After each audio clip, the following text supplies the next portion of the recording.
deux raisons, deux problématiques. La première, évidemment, une problématique salaire. Nous avons 8 ans de blocage des salaires. Suite à une grève en juillet, nous avons eu 1,4% d'augmentation de salaire, ce qui est ridicule au regard des 8 années de blocage et au regard de l'inflation que l'INSEE nous annonce à plus de 10% pour cette année.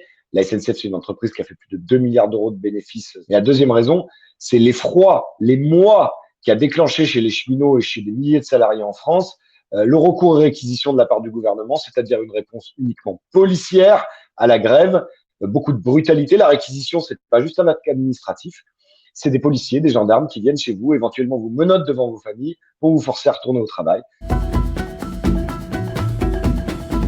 Alors, c'est extrêmement suivi, notamment à la conduite, mais aussi chez les aiguilleurs. Et on a déjà des annonces de perturbations pour mardi. Donc, pour demain, c'est plus de 50% des circulations qui sont supprimées sur la ligne C, qui est la ligne sur laquelle je conduis, et aussi sur les lignes N et U qui sont représentées dans les Yvelines.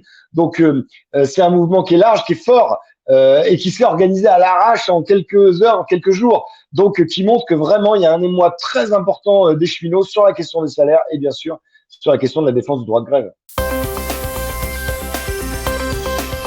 La Fédération CGT des cheminots et ses syndicats CGT en local ont mis à disposition des cheminots des préavis pouvant être reconduits de façon à ce que les cheminots décident par eux-mêmes en assemblée générale. Mais je peux vous annoncer déjà que la direction annonce déjà sur ma ligne, la ligne C, un S3, c'est-à-dire un service de grève avec seulement 2 trains sur 3 en circulation pour le mercredi, alors même que la grève de demain n'a pas commencé et que les assemblées générales n'ont pas eu lieu. Donc, il n'est absolument pas à exclure que le mouvement se continue si la direction de la SNCF ne fait pas un pas vers les cheminots pour négocier sur la base des revendications sur les augmentations de salaire.